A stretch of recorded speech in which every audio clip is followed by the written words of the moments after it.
recent ban list with Darkwing Blast released. We're going to be testing a couple or building a couple decks from this today.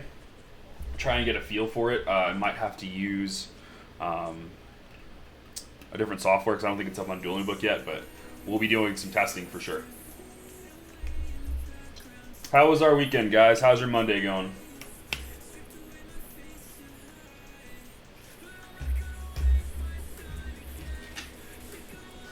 Well, while people get in here, let's start talking about this. Hey, Ojama FTK, thank you for the follow. Greatly appreciate it. Ojama FTK, I'd love to see that, honestly. Is it just lockout? But we have some spice to go over today. So first and foremost, of the top 64, so of these top 64 decks, 84% was using some kind of beasted engine. We talked about how good beasted was as an archetype and what potentially it could do moving forward. We never talked about, it's a side deck implementation. Like, you can side deck this stuff specifically against both Sprite and Tearlaments.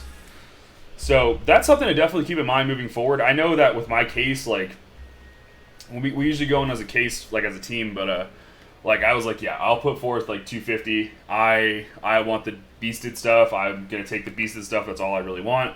And now looking back at it, I'm kind of glad I did. I really think this is going to be the biggest engine out of that set. So we'll see how it goes from there. Additionally, we're also seeing about 57% of the modern meta over there using Fenrir as an option card. So Fenrir, for those of you who don't know, is kind of like the new version of Pankratops. It banishes a monster when a monster effect activates. It's pretty good. It's definitely something not to scoff at.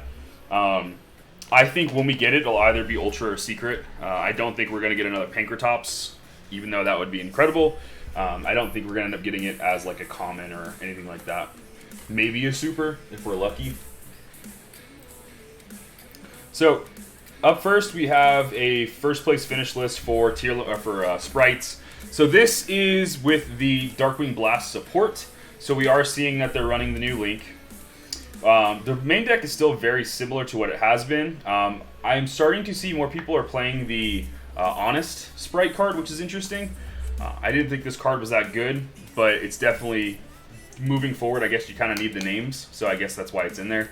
I'm also seeing a lot of players with the Union Carrier lock. Like, that seems to be Sprite's new win con, which I completely understand. You need a way to win. And that's one of, if not the best way to do it. But it's nice to see this deck evolving and going into higher placings. The side deck's really what I want to talk about here. They're siding 2 Magamut and 1 Druid Worm. So Druid Worm essentially is a monster version of Dogmatic of Punishment. If it leaves the field, it pops a card, which is always nice.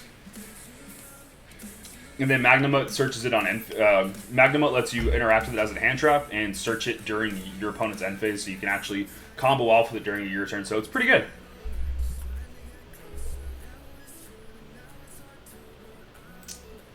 Moving on, Tearlament Shizu. So Tearlament Shizu seems to be, again, it's probably going to be the #1 deck once this stuff comes out and hits here. Even with our full force Sprites, I still think this deck's probably going to be the best deck come December, January area. If you are planning on playing in any big events over, winter and stuff like that, be prepared to play against this deck because you're going to see something very similar to this. What's very interesting to me, though, is that we're starting to see the devolution of hand traps. The OCG is very weird because they have Max C. I have a bit of FGK. Send it through. We'll watch it. I'm down. But we're seeing that the hand traps are starting to kind of come out of the main deck. I think Sprites is currently running the most, and they're only playing 9 technically. No, you're good, man. Thank you. Thank you for following. Thank you for verifying. Love that you're here. Thank you for the support. It means a lot. When we get to 125 followers, we will be doing another giveaway. So tell your friends, tell your family, tell anybody that you know that's interested in Yu-Gi-Oh content. What I really like about this list too, they're playing both Appaloosa and the Link 5. So I'm of the volition that I think the Link 5 is probably better than most things you can run in this deck, as far as like upper big level or big like Link plays. It really just combos well with Sprite because it lets you out things that may be an issue, things like Adagnister, the big boy. Helps you out tier element boards, helps you out like you can't beat my boss monster kind of boards. So it's really helpful, and it really comes in clutch with that. Tier elements again, they're the fusion centric stuff. I also really like seeing the rank 4 stuff going on in this deck.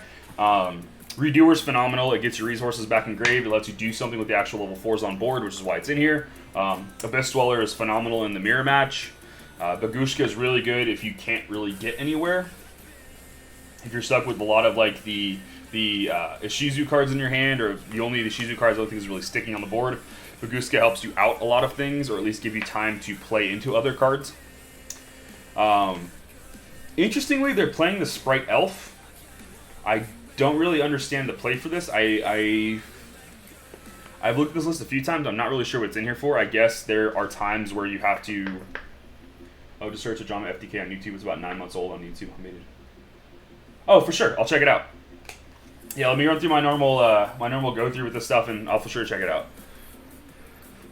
But yeah, the Sprite Elf makes sense. It helps you get into higher Link plays, I guess, is one way to look at it. What's really interesting to me is that Borolo Dragon is coming back into the format. Borolo Dragon was a card staple to a lot of decks, like almost every deck, in the early Link era. I remember at my locals we had a running joke that whoever made the Borolo first lost, because if you had to use Borolo to out a monster, your opponent 99% of the time was going to make their own Borolo and out it right back. So it's interesting to see it come back. You can revive Miru and Mill 3 Elf. True. So that's what I was getting at. Miru is a level 2. They aren't playing Diviner, but I do think there are times where you have to revive the Miru because you can go through things like normal summoning Maxi or normal summoning the Herald, and it gets you plays that way as well. Diviner would also be phenomenal in this deck. I don't see it in this list, unfortunately, but I think Diviner with this list makes a lot of sense why Sprite Elf is in there, actually. I just needed to think through it for a second. The Borolo is really interesting. Again, we look at the side deck. They're playing the double Magnamut, the one Druid Worm, and then the one Pankratops. Phenomenal in the mirror. Phenomenal going first or second, honestly. It's really good for the tier element matchup, like I said before. It's also pretty decent in the Sprite matchup. I think as a deck itself, though, it's actually got more power than a lot of people are thinking. Also, interestingly enough, they're playing triple Skill Drain and triple Winged Dragon of Ra, the Sphere mode. I mean, sometimes you just got to tribute boards. Nick is our resident tier limit player, so I think you would know better than I, but I'm pretty sure this is out like the Sprite boards and stuff like that, and out the Buster Lock, which it reminds me a lot of Emancipator format because they were doing that during Emancipator format as well. Or should I say early COVID format. And then, ooh, that is blurry. We'll work with it though. So we have what I will probably be playing come Darkwing Blast. This is branded Beasted. Of course, they're playing the branded stuff because it's part, or the Beasted stuff because it's part of the deck. But they're also playing 3 of the new Kshatrila Fenrir, which again I think will be a new staple card in a lot of people's decks, at least in side decks. Interestingly, is the side deck though, again, the Sphere modes to out the Sprite boards. Lava Golems are probably in there for the same reason, probably more so for like tier elements if I was correct. Denko Sekka is hilarious to me.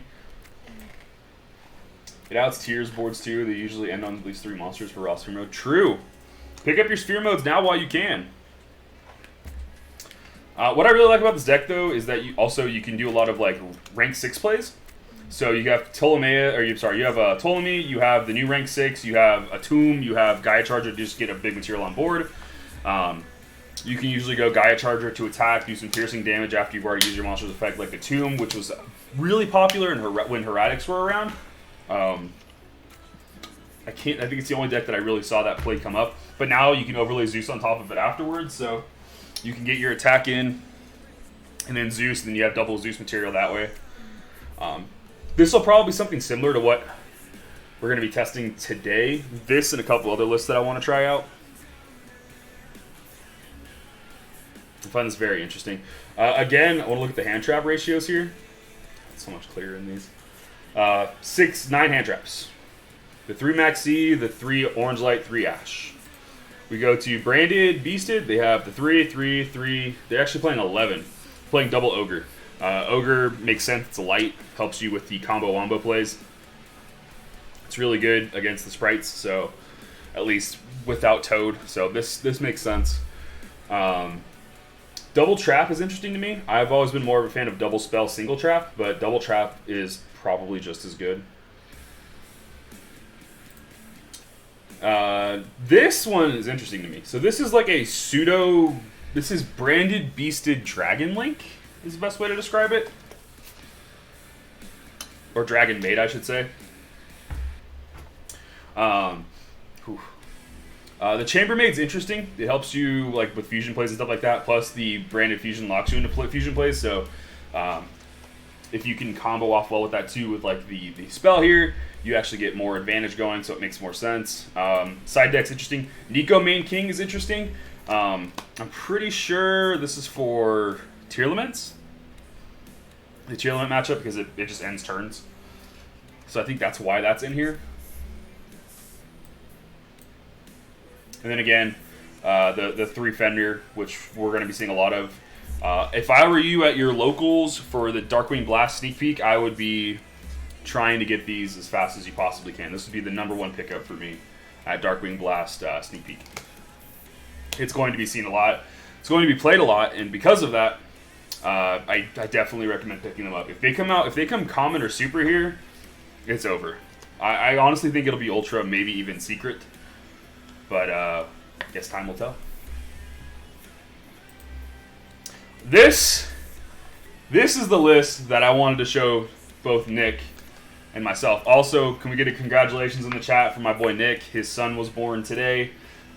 Congratulations, my friend. I'm very happy for you. Very happy for your wife. So I'm glad we get to celebrate a little bit here. We'll celebrate more, of course, whenever I see you next. But this is right up my alley. So this is Draco Pals 2022. Hey, thanks for the raid, Log.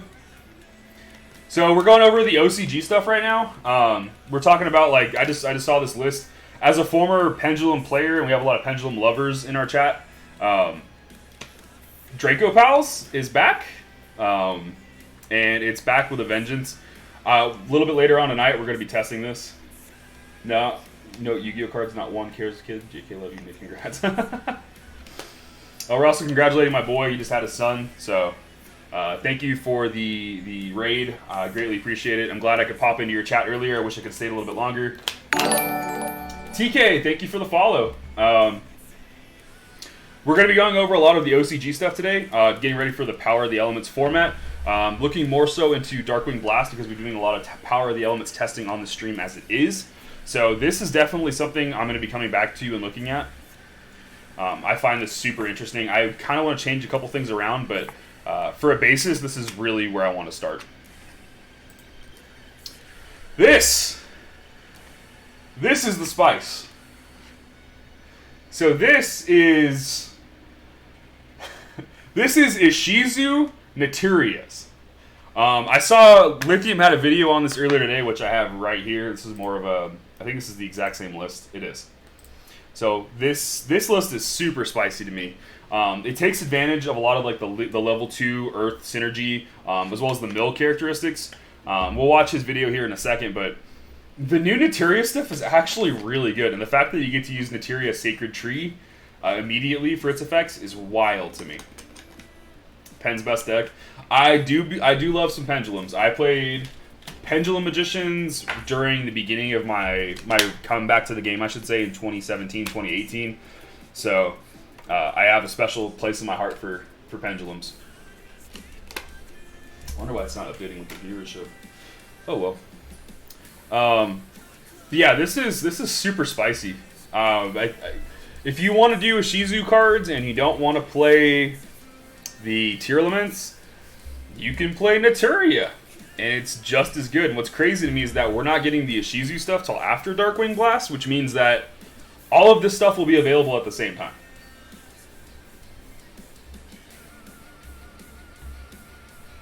I need to update the Discord link too. I gotta figure out how to do that.